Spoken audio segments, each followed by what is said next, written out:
Hello दोस्तों, कैसे हो आप सभी। आशा करता हूँ सब अच्छे होंगे और अपनी पढ़ाई बहुत अच्छे तरीके से कर रहे होंगे। ठीक है, तो मैं आज आप लोगों को बताऊंगा कि जो आपकी यूपी पुलिस की 58,737 वैकेंसी आने वाली है, उसमें आप 230 प्लस कैसे स्कोर कर सकते हैं। ठीक है, आप मुझे जानते ही होंगे, मैं यूपी पुलिस का 2 बार एग्ज़ाम क्रैक कर चुका हूँ। एक 49,000 वाला, एक 41,000 वाला। ठीक है, दोनों।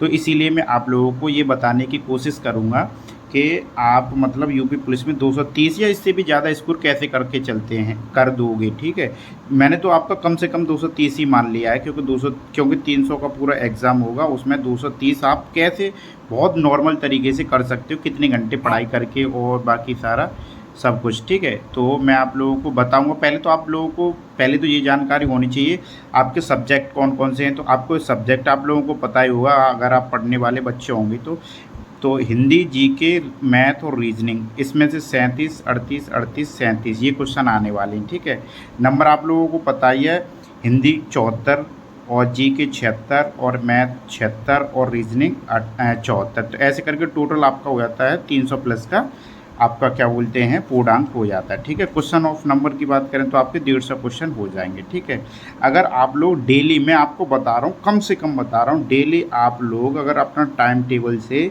हिंदी को आप अगर 1.5 से 2 घंटे देते हो। ठीक है, ये आपका मैंने बताया मंडे से सैटरडे के लिए। ठीक है, अगर आप डेली हिंदी को 1.5 से 2 घंटे, जीके को 2 से ढाई घंटे, मैथ को 1.5 से 2 घंटे और रीजनिंग को 1 से 1.5 घंटे, कहने का मतलब ये है, अगर आप 6 घंटे डेली पढ़ते हो अपना बेस्ट स्कोर कर सकते हो। ठीक है, वो आप लोगों को पता ही होगा कैसे पढ़ना है कैसे नहीं पढ़ना। मैं आप लोगों को आगे, अगर नहीं पता है तो मैं आप लोगों को बता देता हूँ। ठीक है, कैसे अपना बेस्ट स्कोर कर सकते हैं। ठीक है, हिंदी, रीजनिंग, मैथ में कैसे बेस्ट से बेस्ट करेंगे। देखो, अगर आप 1.5 घंटे हिंदी, 2 घंटे जीके और 1.5 घंटे मैथ और 1 घंटा आप रीजनिंग को भी डेली देते हो ना, तो आपके ये 6 घंटे हो जाते। 6 घंटे अगर आप डेली पढ़ते हो ईमानदारी से, तो आपको कोई भी आपके 230 प्लस नंबर या 240 प्लस नंबर आने से कोई नहीं रोक सकता। ठीक है, तो आप देखो, एक चीज़ ये और है, हाँ मैंने ये सारा लिख लिया है, जिन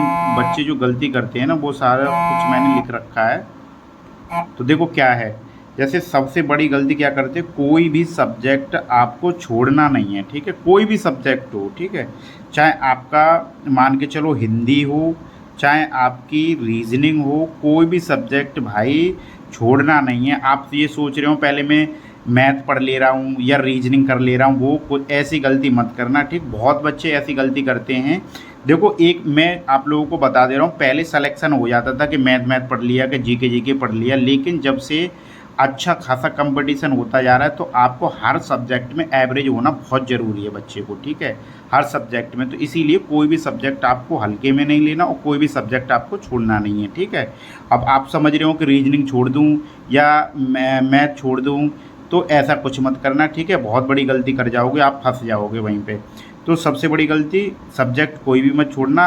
ऐसा कर सकते हो आप, जैसे आपको मैथ आपको अच्छा आता है पढ़ने में, तो आप जैसे 1.5 घंटे की जगह 1 घंटा दे सकते हो, या रीजनिंग आपको अच्छी आती है करने में, तो एक की जगह डेढ़ कर, मतलब 1 घंटे की जगह पौन घंटा कर सकते हो, इतना कर लेना। ठीक है, तो और बाकी आप लोग समझदार हो ही, अति तो आप करना मत। ठीक है, आप लोग अगर समझ चुके हो इस बात को कि कोई भी सब्जेक्ट छोड़ दो तो छोड़ना नहीं है। ठीक है, आगे आपका आता है आपका सबसे बेस्ट तरीका मैथ और रीजनिंग पढ़ने का। ठीक है, ये आप लोगों को मैं इसीलिए बता रहा हूँ क्योंकि ज़्यादातर बच्चे पूछते रहते हैं कि सर मैथ समझ नहीं आ रहा, कि रीजनिंग नहीं आ रही। ज़्यादातर तो बच्चों को मैथ से रिलेटेड क्वेश्चन आता रहता है। रीजनिंग तो एक ऐसा सब्जेक्ट है ज़्यादातर समझ ही लेते हैं बच्चे, लेकिन मैथ को लेकर बहुत ज़्यादा बच्चे परेशान हैं। ठीक है, तो देखो, पहली बात तो मैं ये बता दूं, मैथ आपका यूपी पुलिस में ज़्यादा हार्ड लेवल का नहीं आने वाला। ठीक है, पहली बात ये है, और दूसरी बात ये है, अगर आपको मैथ स्ट्रॉन्ग करना है तो कैसे करना है, वो सारी चीज़ें मैं आप लोगों को बताऊंगा धीरे धीरे। ठीक है, तो देखो, एक बार अगर मैथ आपने कहीं से ले लिया है, कोर्स वगैरह ऑनलाइन या ऑफलाइन कहीं से भी ले लिया है, तो उससे पहले तो आप अपना पूरा कंप्लीट करो। ठीक है, एक बार मतलब एक बार आपको पूरा कंप्लीट करना है, अच्छे से कंप्लीट करना है, मतलब क्वेश्चन छूटने नहीं चाहिए। जैसे आप कहीं से भी कर रहे हो, कोचिंग से या ऑफलाइन कहीं से भी, ऑनलाइन ऑफलाइन कहीं से भी कर रहे हो, कोई भी छूट नहीं चाहिए, ठीक है। उसके बाद कोई भी आप बुक ले लो, जैसे अच्छी अच्छी बुक आती हैं, जैसे RS अग्रवाल की ही ले लो आप, RS अग्रवाल वाली ले लो, चाहे किरण की बुक ले लो, किरण वाली मैथ की एक बुक आती है 7500 प्लस वाली, 10,000 वाली भी आती है, वो ले लो। RS अग्रवाल ले लो, वो भी अच्छी बुक है। उससे कोई भी क्वेश्चन किसी भी टॉपिक से आपको छोड़ना नहीं है, ठीक है, कोई भी क्वेश्चन हो। अगर आप लोग इतना करते हो, इसके बाद में अगर आप एक बार अपना अगर फिर से समझ ना आए, ठीक है, इतना करने के बाद भी अगर आप मॉक वगैरह लगा रहे हो या कुछ और कर रहे हो, तो उसमें से भी आपके क्वेश्चन ना बन रहे हो, तो फिर क्या करना है। अगर आपका इतने करने के बाद भी समझ ना आए, तो उन्हीं क्वेश्चन जो आपने कोचिंग में पढ़े हैं, जो आपने कोचिंग में क्वेश्चन कर रखे हैं मैथ के, उन्हीं को दोबारा करो अपने हाथ से, ठीक है। जैसे आपको मैथ के आपके क्वेश्चन आपको आज कोचिंग में ऑनलाइन या ऑफलाइन 10 कराए, ठीक है, तो उसी 10 क्वेश्चनों को आप अपने हाथ से दोबारा पुनः उन्हीं को, नए क्वेश्चन नहीं, उन्हीं 10 क्वेश्चनों को आप दोबारा करो, ठीक है।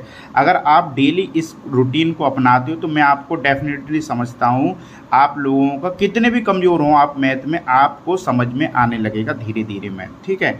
अगर एक बार नहीं समझ में आ रहे 2 बार करो, 2 बार नहीं आ रहे तो 3 बार करो, ठीक है। पुनः पुनः प्रयास करना है, ठीक है।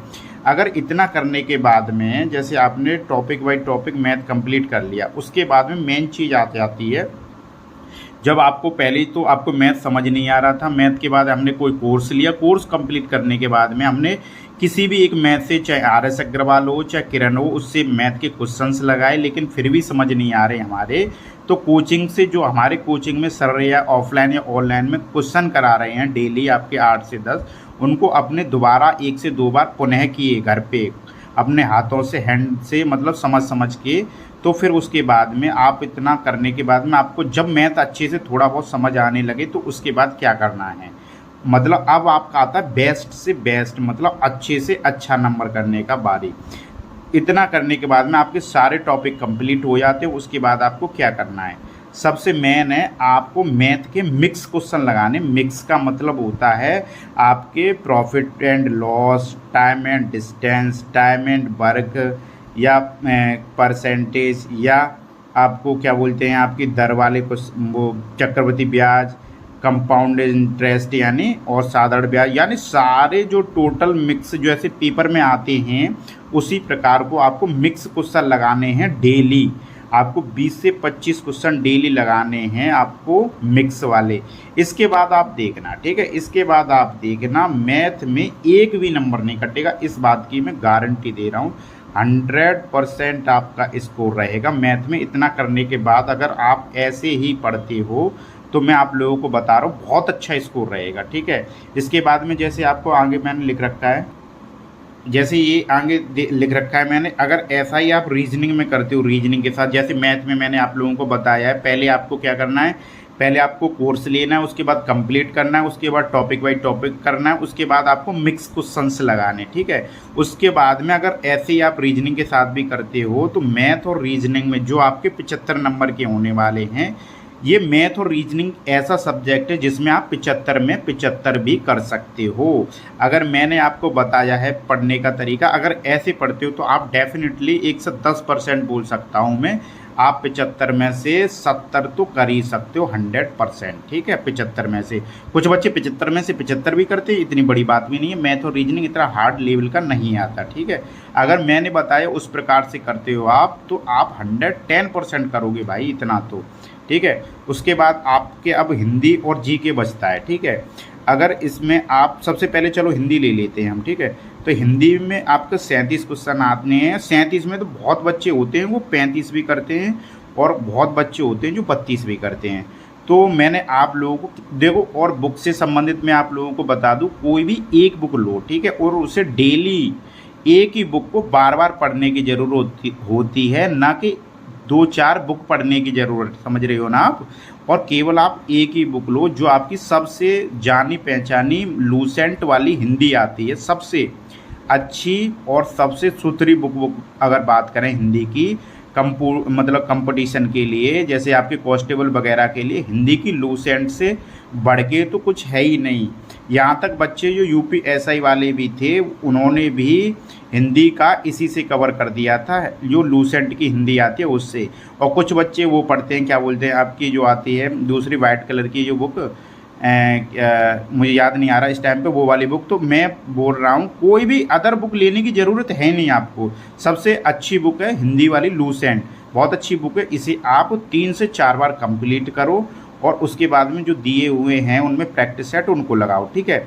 और देखो मेन चीज़ मैंने आप लोगों को पहले भी हिंदी के बारे में बता रखा है कि आपको देखो मेन क्या है नंबर बढ़ाने का। बच्चे ये गलती कर जाते हैं, जैसे मैं आपको पहले बता चुका हूँ, विलोम, पर्यायवाची, मुहावरे और रचना, ये आप अपने शेड्यूल में जैसे आपने जो पढ़ने का बनाया है इनको डेली कम से कम 10-10 आपको याद करने हैं। 10 मुहावरे, 10 पर्यायवाची और चाहे आप 5 रचना या 7 रचना आप डेली याद करके चलो, क्योंकि इतनी हो पाते कम मतलब इतनी कैपेसिटी होती है हमारी याद करने की, तो कम से कम इतनी तो हम कर ही सकते हैं। आप इसको 25 से 30 मिनट डेली पढ़ेंगे ना इस चीज़ को डेली। और हाँ एक चीज़ और बता दे रहा हूँ, अगर आप इन चीज़ों को याद करते हो तो लिख के ज़रूर करना, लिख के, ठीक है। चाहे 5 पढ़ो चाहे 10 पढ़ो, डेली का बता रहा हूँ मैं आप लोगों को, लिख के करना, आपको 110% याद होंगे ये। अगर इन चीज़ों में आप डेली ऐसे करने लगो ना तो मैं बता रहा हूँ आप लोगों का हिंदी में कोई भी स्कोर आपका काट नहीं सकता। जैसे कि अगर आपको हिंदी में 37 में से अगर मैं बता रहा हूँ 32 या 35 क्वेश्चन अगर सही ना कर जाओ जब मुझे बताना, मैंने बताया है आपको उसी तरह से, ठीक है। और जीके के लिए मैं आपको बाद में बता दूंगा, ठीक है, क्योंकि बहुत लंबी वीडियो हो जाएगी और बच्चे सोचते हैं कि पता नहीं क्या बता रहे हैं, तो इसीलिए मैं आपको यही बता रहा हूँ आज के लिए। और जीके का मैं आपको आगे बता दूंगा। और कैसी लगी वीडियो ये भी मुझे कमेंट करके आप लोग बता देना, ठीक है।